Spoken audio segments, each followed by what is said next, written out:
আসসালামু আলাইকুম রহমতুল্লাহি ওবরাকাতুহু। ইন্নাল হামদুলিল্লাহ আসসালামু আলাইহি আলা রাসূলিল কারীম। ডিয়ার ভিউয়ার্স, আমরা আজকে আরবি গ্রামারের তারকিব নামক একটা অধ্যায়, তারকিব নামক একটা টপিক নিয়ে আলোচনা করতে যাচ্ছি। তো এটা খুবই মোস্ট ইম্পর্টেন্ট টপিক অফ আরবি। তো তারকিব, সাধারণত তারকিবটা কি জিনিস? আসলে আমরা ইংরেজি বাক্যের ক্ষেত্রে আমরা সাধারণত subject, predicate, subject, verb, extension, complement, এই যে ব্যাপারগুলো আমরা পার্ট পার্ট পার্ট করে আমরা যে অংশ বার করতে পারি, তো আরবির ক্ষেত্রেও এরকম পার্ট পার্ট করাটাই আসলে আমাদের তারকিব বোঝানো হয়। তো তারকিব বের করে আমরা জুমলাতুল ফেলিয়া এবং জুমলাতুল ইসমিয়া এই দুটাতেই আমরা উপনীত হতে পারি। একটা বাক্য জুমলাতুল ফেলিয়া না একটা বাক্য জুমলাতুল ইসমিয়া, এটা সর্বশেষ আমাদের রেজাল্ট দাঁড়ায়। তো আলহামদুলিল্লাহ রাব্বিল আলামিন, এই বাক্যটার মানে হলো সমস্ত প্রশংসা আল্লাহর জন্য, সমস্ত প্রশংসা ও কৃতজ্ঞতা আল্লাহর জন্য। আমরা এই অনুবাদটার ভেতরে কিন্তু আমাদের একটা বাংলা ক্রিয়াপদ উজ্জ আছে, সেটা হলো হয় নামক একটা ক্রিয়াপদ এই বাংলা বাক্যের ক্ষেত্রে উজ্জ আছে। তা বাংলা বাক্যে যেরকম ক্রিয়াপদ উজ্জ থাকতে পারে, তেমন ইংরেজি বাক্য তেমনি আরবি বাক্যতে আমাদের এরকম ফেল বা ক্রিয়াপদ উজ্জ থাকতে পারে। তো চলিয়ে আমরা শুরু করে দিই। তো বাংলা বাক্য আরবি বাক্য সাধারণত দুই ধরনের হয়, একটা জুমলাতুল ফেলিয়া, জুমলাতুল ইসমিয়া। যে জুমলাটি বা যে বাক্যটি, আরবি বাক্যটি ইসেম দ্বারা বা নাউন দ্বারা শুরু হয় সেটাকে আমরা জুমলাতুল ইসমিয়া বলি। আর যেটা ফেল বা ক্রিয়া বা ভার্ব দ্বারা শুরু হয় সেটাকে আমরা জুমলাতুল ফেলিয়া বলি। তো ইংরেজির ক্ষেত্রে কিন্তু অর্থভেদে সেন্টেন্স 5 প্রকার, এবার গঠনভেদে ফির আবার 3 প্রকার, এবার শর্তভেদে ফির আবার 4 প্রকার, এভাবে কিন্তু অনেক প্রকার সেন্টেন্স হয়ে যায়। ইংরেজির ক্ষেত্রে অনেক ঝুট ঝামেলা রয়েছে, কিন্তু আরবির ক্ষেত্রে 2 প্রকার। যত বাক্যই হোক না কেন, আরবিতে 2 প্রকার হওয়া লাগবে, জুমলাতুল ফেলিয়া, জুমলাতুল ইসমিয়া। চলে আমরা শুরু করে দেই। তো আমাদের এখানে শুরুতে আলহামদু রয়েছে। আলহামদু এটা ইসেম, আলিফ লাম ইসেমের আলামত। শব্দ শুরুতে আলিফ লাম থাকলে সেটা ইসেম হয়।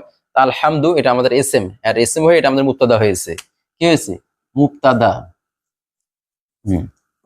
এটা মুবতাদা হয়েছে। তাহলে আমাদের যে বাক্যে আমাদের মুবতাদা থাকবে সে বাক্যে আমাদের অবশ্যই খবরের দরকার।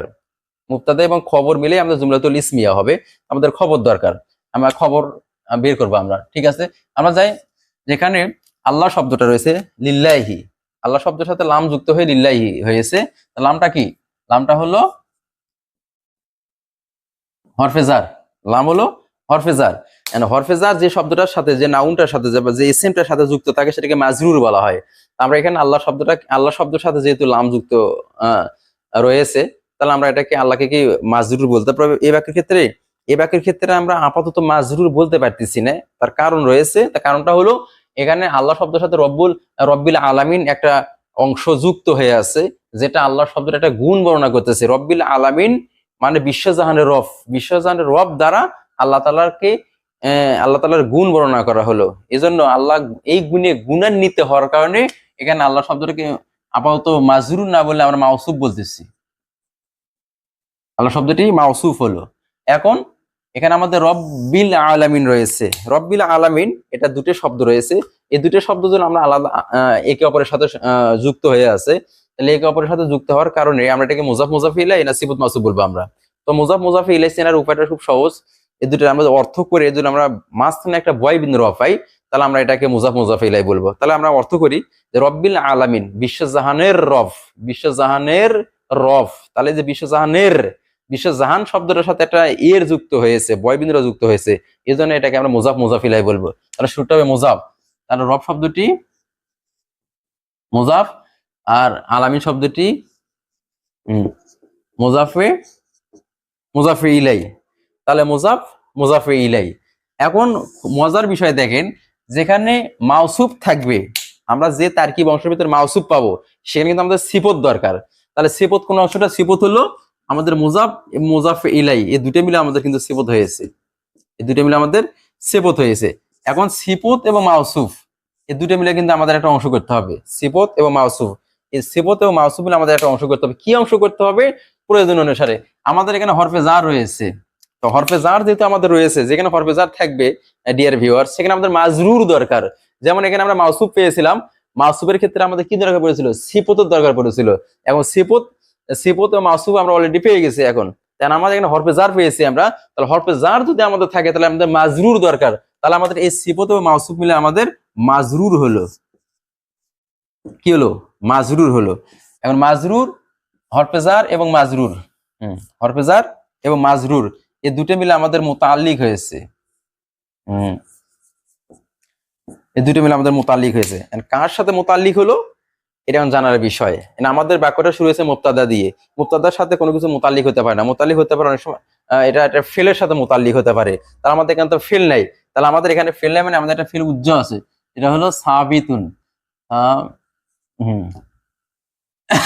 সাবিতুন আমাদের একটা ফেল উজ্জ আছে। বাংলার ক্ষেত্রে আমি যেটা উজ্জ দিয়েছিলাম এরকম এখানে একটা ফেল উজ্জ আছে, এটাকে শিবে ফেল বলা হয়। ফেলের সাদৃশ্য শিবে ফেল, সাবিতুন উজ্জ আছে। শিবে ফেল সাবিতুন এটা হলো শিবে ফেল, শিবুল ফেল, এবং তার ভেতরে একটা হুয়া ফাইল উজ্জ আছে।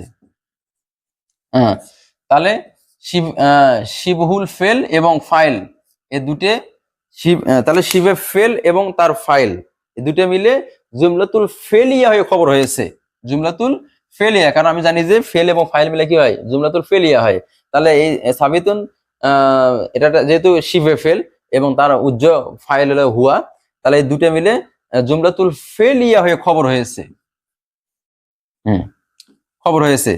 তাহলে আমরা আলহামদুলিল্লাহ এটা মুবতাদা, তাহলে মুবতাদা এরপরে হলো খবর এবং মুতাল্লিক।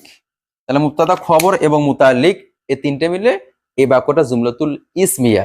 আশা করি সকলেই বুঝতে পেরেছেন। ধন্যবাদ সবাইকে। যদিও তারকিব একটু পেঁচাপেচি মনে হয়, কিন্তু মনোযোগ দিয়ে শুনলে বুঝলে অনেক ভালো লাগবে। সবাইকে ধন্যবাদ। আসসালামু আলাইকুম ওয়া রাহমাতুল্লাহি ওয়া বারাকাতুহু।